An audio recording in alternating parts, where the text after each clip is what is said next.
ஆளுநரின் தேநீர் விருந்தில் தமிழக அரசு சார்பில் பங்கேற்க முடிவு. ஆளுநர் பொறுப்புக்கு மதிப்பளிக்கும் வகையில் அமைச்சர்கள் பங்கேற்பார்கள் என தங்கம் தென்னரசு விளக்கம்.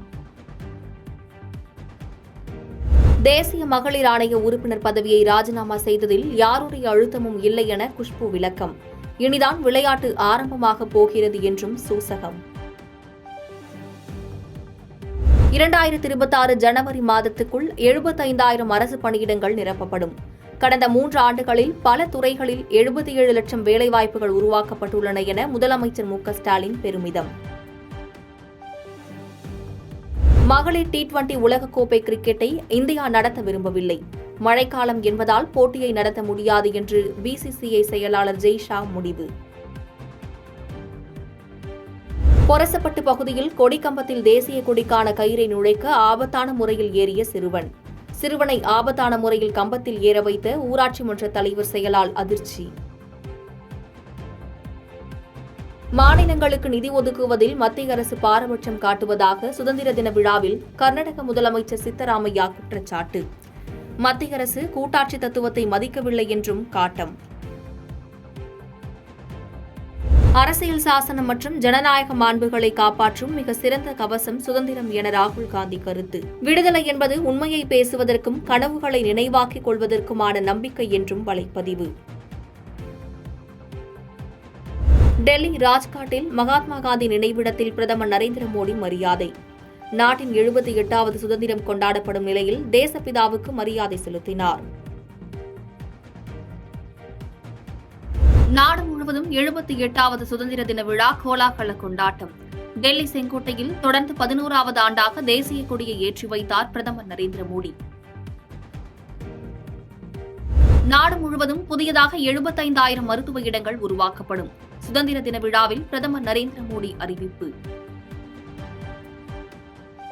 மகளிர் பாதுகாப்பை மாநில அரசு உறுதி செய்ய வேண்டும். மேற்கு வங்கத்தில் பெண் மருத்துவர் படுகொலையை சுட்டிக்காட்டி பிரதமர் மோடி பேச்சு.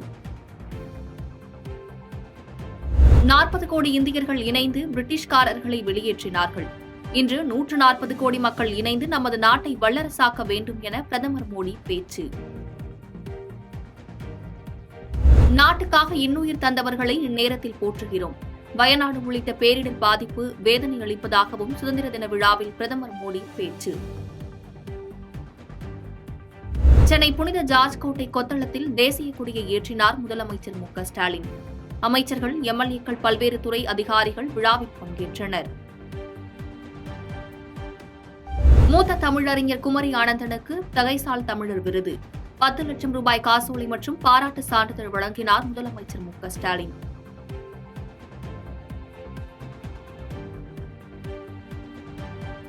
சந்திராயன் 3 திட்ட இயக்குநர் வீரமுத்துவேலுக்கு அப்துல் கலாம் விருதை வழங்கினார் முதலமைச்சர் மு.க.ஸ்டாலின். வயநாடு நிலச்சரிவில் பாதிக்கப்பட்டோருக்கு உதவிய செவிலிய சபீனாவுக்கு கல்பனா சாவ்லா விருது வழங்கி கௌரவம்.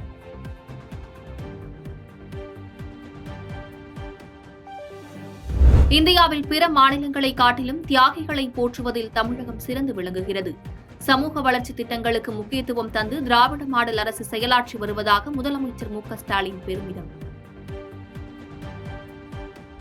நாட்டு மக்கள் அனைவருக்கும் விடுதலை நாள் வாழ்த்துக்கள். சுதந்திரத்திற்காக போராடியவர்களின் நோக்கத்தை நிறைவேற்ற உறுதியளிப்போம் என முதலமைச்சர் மு.க.ஸ்டாலின் சுதந்திர தின விழாவில் பேச்சு. வரும் பொங்கல் திருநாள் முதல் தமிழகத்தில் முதல்வர் மருந்தகம் திட்டம் தொடக்கம். குறைந்த விலையில் மருந்துகள் கிடைக்கும் என முதலமைச்சர் மு.க.ஸ்டாலின் அறிவிப்பு. ஓய்வு பெற்ற படை வீரர்களுக்காக முதல்வரின் காக்கும் கரங்கள் திட்டம் அறிமுகப்படுத்தப்படும் என முதலமைச்சர் அறிவிப்பு. முன்னாள் படை வீரர்கள் தொழில் தொடங்க 1 கோடி ரூபாய் கடன் பெற வழிவகை. விடுதலை போராட்ட வீரர்களுக்கான மாதாந்திர ஓய்வூதியம் 20,000 ரூபாயிலிருந்து 21,000 ரூபாயாக உயர்வு. தியாகிகளின் குடும்ப ஓய்வூதியம் 11,000 ரூபாயிலிருந்து 11,500 ரூபாயாக உயர்த்தி வழங்கப்படும் என முதலமைச்சர் மு.க.ஸ்டாலின் அறிவிப்பு.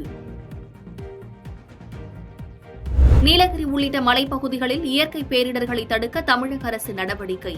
எதிர்காலத்தில் ஏற்படும் பாதிப்புகள் குறித்து வல்லுநர்கள் குழு மூலம் ஆய்வு செய்ய முடிவு. ஆகஸ்ட் 16, 17 மற்றும் 25ஆம் தேதிகளில் ஊட்டி, குன்னூர் மற்றும் கேத்தி ஊட்டி இடையே சிறப்பு மலை ரயில் இயக்கம். வார இறுதி முன்னிட்டு சேலம் ரயில்வே கோட்டம் அறிவிப்பு. பாதகம் செய்பவரை கண்டால் நாம் பயங்கொள்ளலாகாது பாப்பா.